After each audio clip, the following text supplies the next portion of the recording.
एक सीधा सा सवाल, क्या गुजरात के अंदर नफरत भारतीय जनता पार्टी के मुख्यमंत्री पद का उम्मीदवार है? मेरी बात को गलत मत समझिएगा दोस्तों, मगर मैं आपसे सवाल पूछना चाहता हूं, आप में से कितने लोग जानते हैं कि गुजरात का मुख्यमंत्री कौन है? आप में से कितने लोग जानते हैं कि भारतीय जनता पार्टी की तरफ से इन चुनावों में मुख्यमंत्री पद का उम्मीदवार कौन है?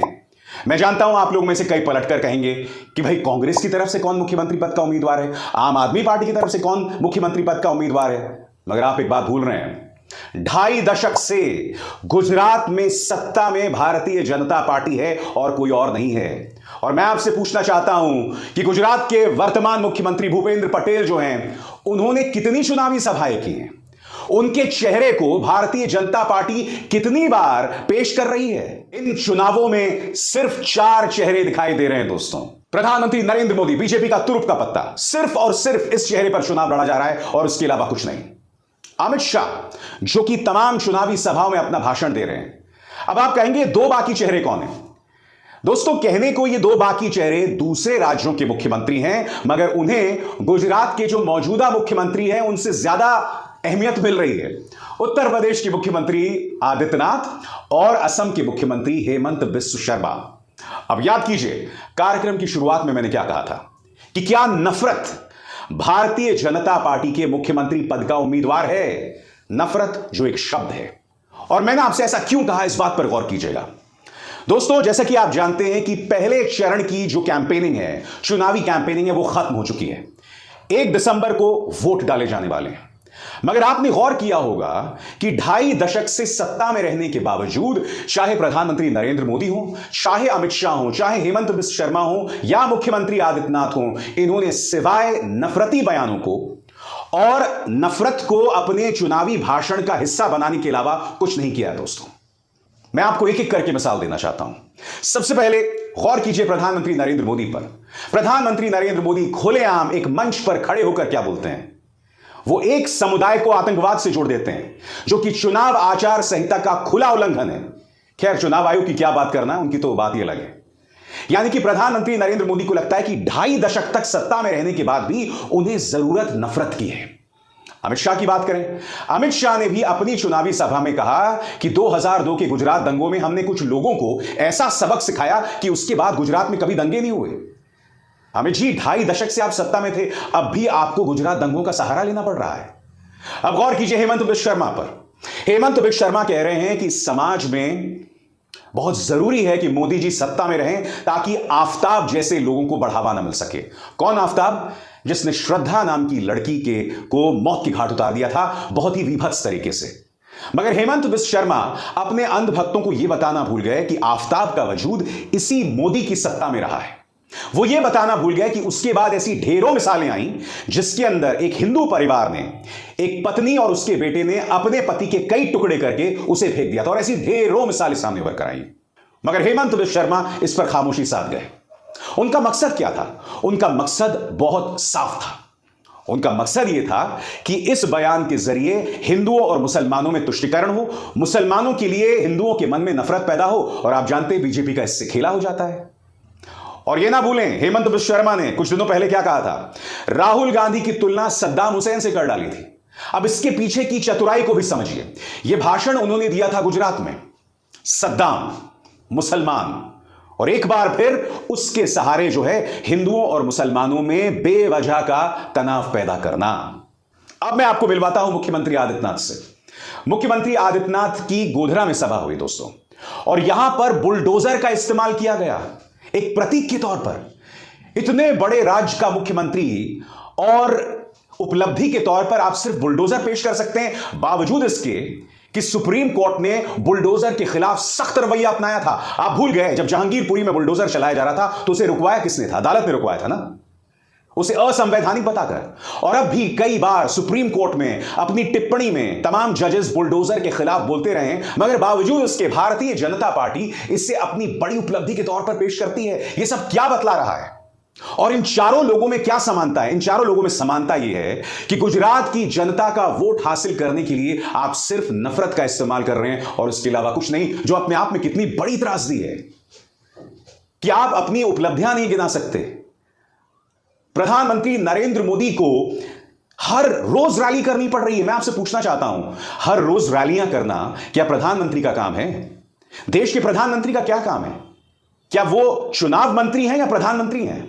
और इसी मुद्दे को उठाया था मल्लिकार्जुन खड़गे ने।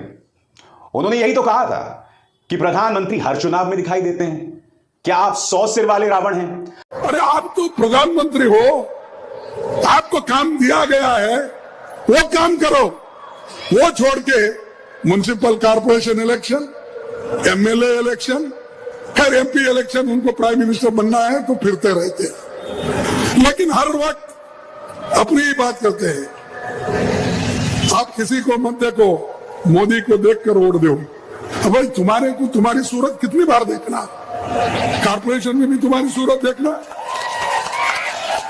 एमएलए इलेक्शन भी तुम्हारी सूरत देखना, एमपी इलेक्शन में भी तुम्हारी सूरत देखना, हर जगह कितने हैं भाई? क्या आपके रावण के जैसा 100 मुख है? क्या है? अब मल्लिकार्जुन खड़गे ने जैसे ही मोदी को 100 सिर वाला रावण बताया, उसके बाद क्या होता है? पूरा जो भाजपा का प्रचार तंत्र है वो सक्रिय हो जाता है। गुजरात में तमाम जगहों पर यह संदेश फैलाया जाने लगता है कि देखो प्रधानमंत्री का अपमान किया जा रहा है, बेचारे प्रधानमंत्री पर हमला किया जा रहा है। बिल्कुल ऐसा ही हुआ था 5 साल पहले, जब मणिशंकर अय्यर ने प्रधानमंत्री नरेंद्र मोदी के लिए नीच शब्द का इस्तेमाल किया था। अब वही काम रावण शब्द कर रहा है। इससे क्या पता चलता है कि गुजरात में वोट हासिल करने के लिए या तो आपको नफरत के सहारे की जरूरत पड़ती है या फिर सहानुभूति। और यह वो पॉलिटिकल पार्टी है जो 2.5 दशक से सत्ता में। आपसे सवाल पूछना चाहता हूं, जिस व्यक्ति के बारे में बार बार कहा जाता है कि वो 56 इंच की राजनीति करते हैं, वो एक रावण शब्द से घबरा जाते हैं। और बार बार ये कहने की क्या जरूरत पड़ती है कि प्रधानमंत्री नरेंद्र मोदी पर हमले किए जा रहे हैं? आपको याद है प्रधानमंत्री का बयान कि मुझे रोज 2-2, 3-3 किलो गालियां पड़ती हैं और मैं उस गाली को अपनी ऊर्जा बना लेता हूं। नहीं प्रधानमंत्री, उसे 2-2, 3-3 किलो गालियां नहीं कहते हैं, उसे आलोचना कहते हैं। और हकीकत यह है कि आलोचना का सामना करने की हिम्मत भारतीय जनता पार्टी में बिल्कुल भी नहीं है। आप लोग डरते हैं। और आपको एक मिसाल देना चाहता हूं, राजदीप सरदेसाई का एक ट्वीट देखिए, पत्रकार राजदीप सरदेसाई। आप जानते हैं राजदीप इसमें क्या कह रहे हैं? 2 बातें कह रहे हैं। पहली बात, भारतीय जनता पार्टी ने साफ कर दिया है कि अब वो किसी भी ऐसी डिबेट में नहीं जाएंगे जहां आम आदमी पार्टी के प्रवक्ता हों। और दूसरी बात, उन्होंने गुजरात के तमाम समाचार पत्रों को कह दिया है कि आप आम आदमी पार्टी सरकार के विज्ञापन नहीं लेंगे। यानी कि हर अखबार में विज्ञापन देने का अधिकार सिर्फ बीजेपी को है। मगर आप इस खबर पर गौर कर रहे हैं, अभी आम आदमी पार्टी का सामना करने को नहीं तैयार हैं। अब ये न्यूज़पेपर्स को ब्लैकमेल कर रहे हैं या कह रहे हैं कि तुम लोग जो है आम आदमी पार्टी से विज्ञापन नहीं लोगे। ये क्या बतला रहा है? नफरत, सहानुभूति और अब कायरता। ये क्या तीनों कॉम्बिनेशंस हैं? मुझे भाजपा समझा दे। मुझे भाजपा यह समझाने का प्रयास करे कि आप आम आदमी पार्टी से डर क्यों रहे हैं डिबेट में जाने से? आप उनका सामना क्यों नहीं कर रहे हैं? आम आदमी पार्टी गुजरात चुनावों के अंदर एक सीरियस प्लेयर है, वो चुनावों में शिरकत कर रहे हैं। आप उनका सामना करने को नहीं तैयार हैं और आप गुजरात के समाचार पत्रों को यह कह रहे हैं कि आप लोग उनसे विज्ञापन भी ना लो। यह क्या सोच हुई भाई?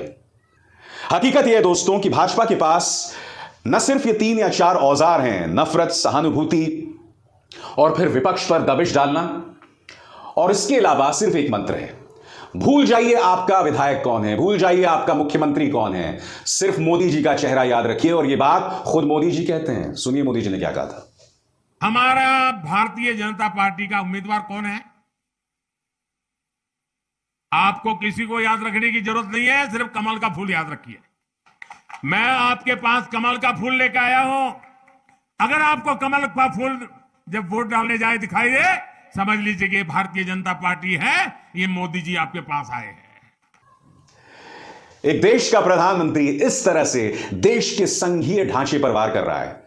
उनके लिए विधायक के कोई मायने नहीं है, उनके लिए विधानसभा के कोई मायने नहीं है, यानी कि इनके लिए मुख्यमंत्री पद के कोई मायने नहीं है। इसलिए आप इन चुनावों में गुजरात के मुख्यमंत्री का चेहरा कहीं नहीं देखते हैं, जब खुद प्रधानमंत्री कह रहे हैं कि मेरे चेहरे पर वोट दे दो। ऐसा कहीं आपने सुना है दोस्तों? तो ये तमाम तथ्य हैं जिनके जवाब बीजेपी के पास नहीं है। और फिर वो ज्वलंत सवाल कि क्या आप नफरत के आधार पर ये चुनाव जीते?